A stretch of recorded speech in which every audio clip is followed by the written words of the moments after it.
Boa tarde, bem-vindos à Tribuna de Honra. Antes de nova e prolongada paragem, que vai durar até ao fim do mês, o Campeonato Nacional ficou marcado pelo pleno de vitórias dos três grandes, algo que não acontecia desde a quarta jornada. O Benfica acabou em Tondela com a série mais negra da era Rui Vitória. O Sporting, aos soluços, digamos, conseguiu vencer o Desportivo de Chaves e no jogo grande da jornada, entre líderes, o Porto derrotou um Sporting de Braga que em nada lhe foi inferior e que merecia até ter sido do Dragão com um resultado positivo.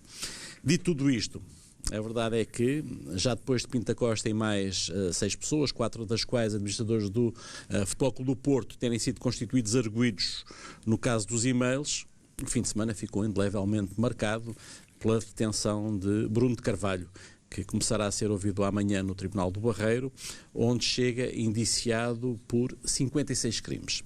1 de terrorismo, 2 de dano com violência, 1 de detenção de arma proibida, 12 de ofensa à integridade física qualificada, 20 de ameaça agravada e 20 de sequestro. Nuno Mendes, mais conhecido por Mustafa, líder da Juventude Leonina, também foi detido. As implicações deste desenvolvimento do processo do assalto à Academia de Alcochete, nas mais variadas vertentes, serão tema de conversa aqui, esta tarde na Bola TV, onde, para falar tudo isto e do que mais vier à conversa, comigo estão os comentadores que o universo inteiro consagrou. Aliviado pelo regresso do seu clube de coração às vitórias, está o exímio benfiquista António Bagão Félix. Satisfeito pela liderança isolada dos Dragões, está o refulgente portista Pedro Marcos Lopes. E, meditabundo com tudo o que vai acontecendo no Reino do Leão, está o inexorável sportinguista Sérgio Abrantes Mendes. E, Sérgio, é mesmo por si que vou começar. Será? Está preocupado com as ondas de choque da detenção de Bruno de Carvalho, que podem atingir o Sporting? Não, muito sinceramente não. As verdadeiras ondas de choque já tiveram o seu início, quando ocorreu a invasão ao Alcochete, aí sim, com todas as rescisões que ocorreram, com as notícias que enxamearam os jornais por todo o mundo, o nome do Sporting na lama, em 112 anos de história nada disto tinha acontecido, nem com o Sporting nem com outros clubes. Portanto, o Sporting já nessa altura tinha ficado seriamente afetado por força desses tais acontecimentos. Nós na vida devemos ter sempre uma perspectiva positiva, mesmo de factos extremamente negativos, como aqueles que aconteceram em Alcochete e com as ondas de choque que lhe seguiram. E o aspecto positivo é que, de uma vez por todas, isso vai permitir, Deus queira que aconteça, estabilizar a casa, limpar a casa, que isto sirva de exemplo relativamente às autoridades desportivas nacionais para que não volte a acontecer em nenhuma circunstância. Vem lançar um debate muito interessante sobre o papel das claques ou o papel dos dirigentes perante as claques, ou seja, eu já defendi os dirigentes com a sua legitimidade aferida através do processo democrático. Eles é que têm que determinar as regras que devem ser obedecidas por todos os adeptos, e não o contrário. Não posso aceitar que um dirigente esteja refém das claques. Mas isso é um aspecto que tem que ser debatido em sede própria e, naturalmente, tudo isto vai ser possível.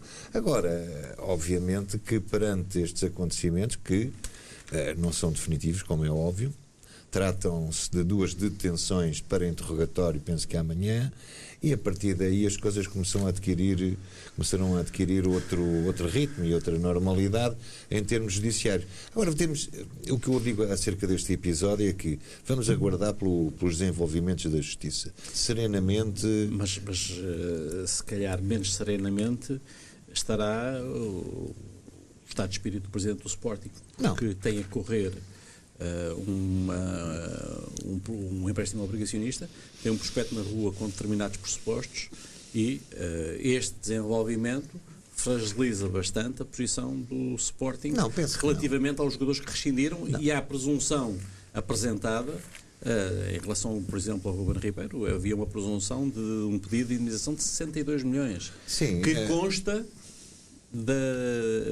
do prospecto. Portanto, nesse aspecto poderão ficar numa situação um pouco mais Não, mas fragilizada. poderão, eventualmente. É um que está mal feito. Não, mas agora em relação ao empréstimo obrigacionista, em relação ao empréstimo obrigacionista, penso que não tem nada a ver, é apenas uma questão de garantias que são fornecidas ou não. Em relação às rescisões, tudo se passa na mesa das negociações, tudo se passa. Porque, repare, eu tenho também pensado... O Sporting não ganha nada em ir para o tribunal.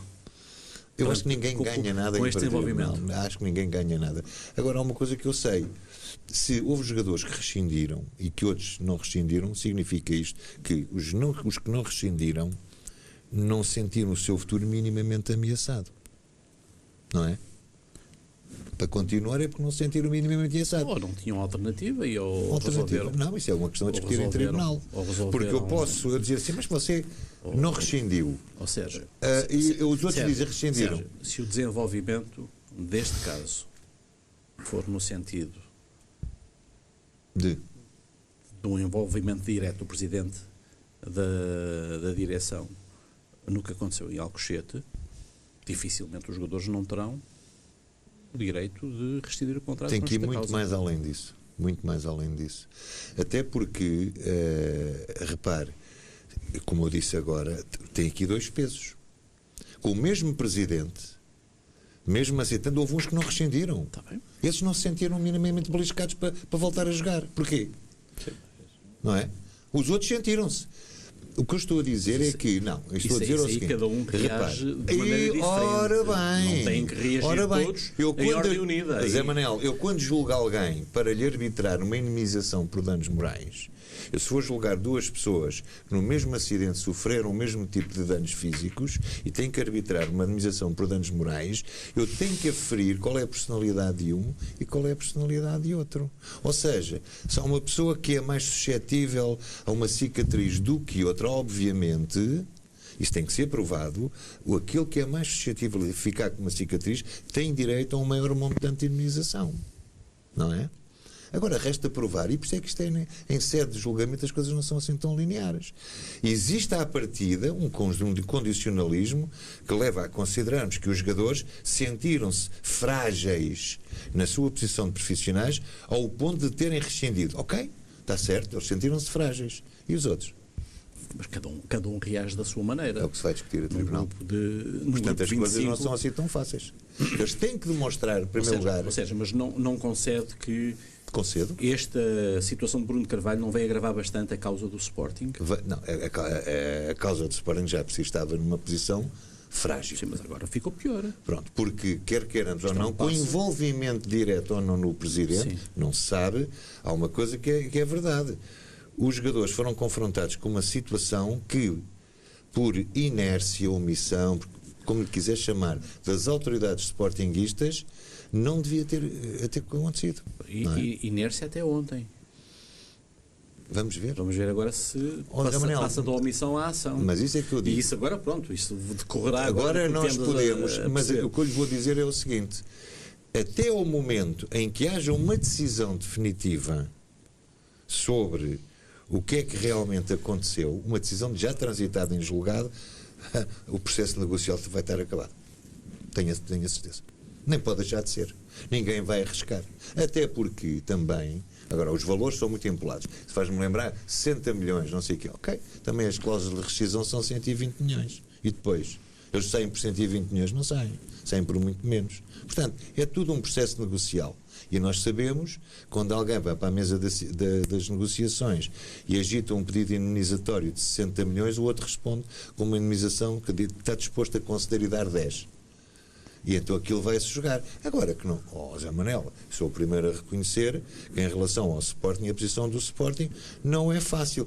Repare, nem é questão, não é tanta questão dos montantes indemnizatórios, é mais a questão do vexame que isso representa.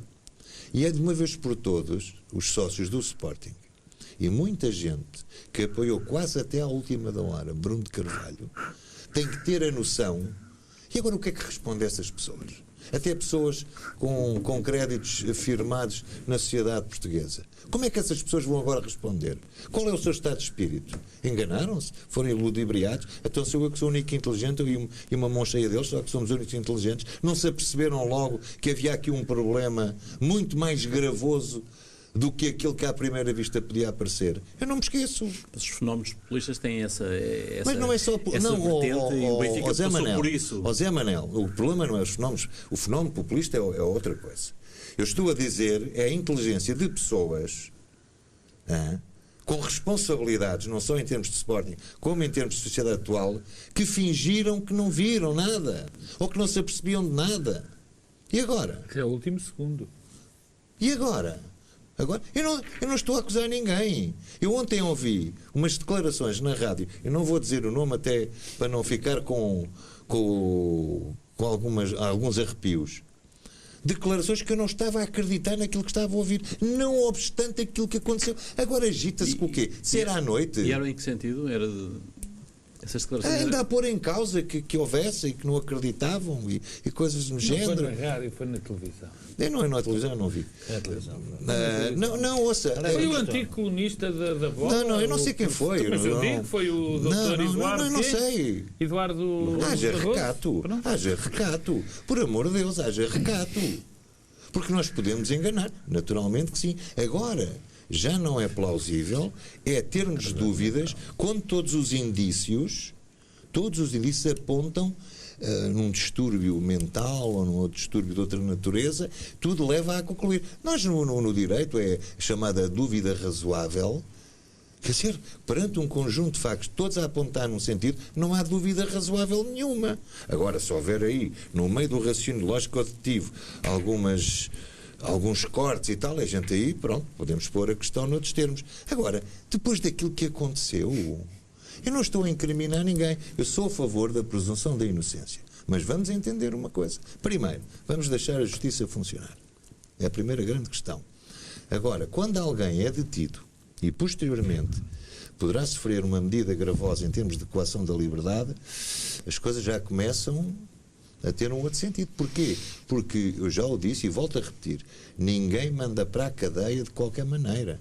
Eu não gostava de o fazer quando fui juiz de instrução criminal. Agora, não tinha prurido nenhum, quando se verificava um conjunto de circunstâncias, era a minha obrigação determinar a prisão preventiva ou a detenção antes disso tudo, porque essa era a minha função, não é? Agora, estar a justificar o injustificável, independentemente da pessoa, do caso do Presidente do Sporting, o ex-Presidente, ir para ficar em prisão preventiva, não é isso, é todos os antecedentes. Isto era um processo, isto era a crónica de um fim anunciado.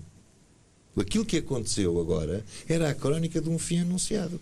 Porque tudo ia em crescendo, Gente, e o Zé Manel, como jornalista que foi-se apercebendo, e o Pedro, o Observador, o Jornal António... Bola há um mês fez uma primeira página com Bruno Carvalho que dizia aperta-se o cerco. Pronto, mas não é só...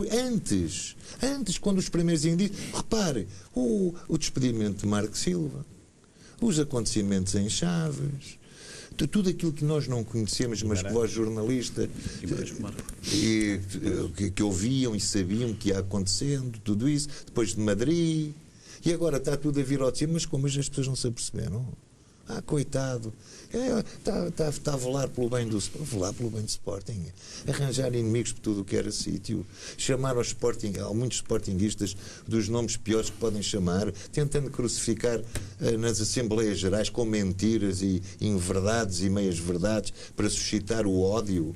Mas isto e essas pessoas que se dizem inteligentes apoiaram isto até à última da hora? E agora? A pergunta que eu faço é, e agora? Agora eu não aceito. Atenção. António, quando o Benfica passou por um fenómeno populista também...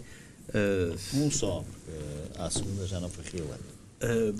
Exatamente. Não se comparou o tipo de pessoas que apoiaram. Aí defendeu o Benfica, os benfiquistas. Não, mas a questão houve muita gente que depois ainda demorou algum tempo a dar o braço a torcer em relação ao apoio que não dá. Incomparável com o Sporting.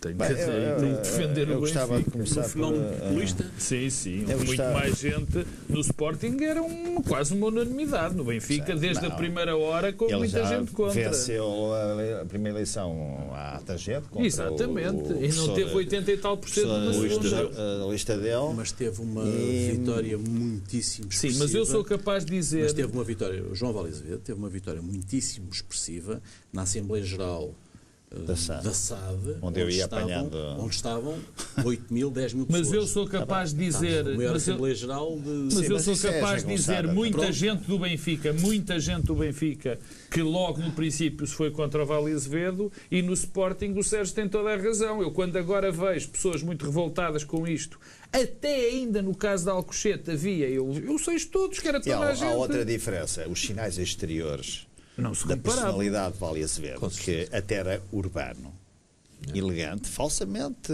urbano e elegante, mas era. Não tem nada a ver com a diatribe e a truculência do ex-presidente do Sporting. E, portanto, ele, sobretudo, lesou os interesses patrimoniais dos polos para o Benfica. E isso não é imediata ou pelo menos facilmente detectável. Eu recordo com muita nitidez o discurso de derrota de Vale Azevedo, que foi um discurso absolutamente exemplar de fair play, de elegância. Claro. Nesse aspecto era, e, portanto há uma grande diferença. Já passou. E, aliás, Eterna saudade. A eterna saudade é uma expressão que não se deve usar, sabe? Eu sei que sim, é um erro, porque saudade não é eterna. Se é eterna, significa que nunca vai morrer. Não, para mim nunca vai morrer a minha saudade Vale Azevedo enquanto eu for vivo. Porque, exatamente, uma pessoa que diz eterna saudade julga que nunca morrerá. Eu espero. Por isso é que é eterna. Mas esta minha... Se era assim... vitalícia saudade. Esta é minha saudade.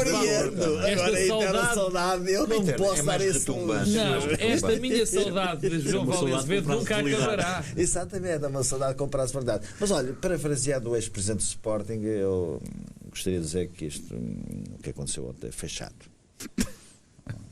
Foi chato, pronto. Eu não tenho mais nenhum comentário a fazer. Pedro,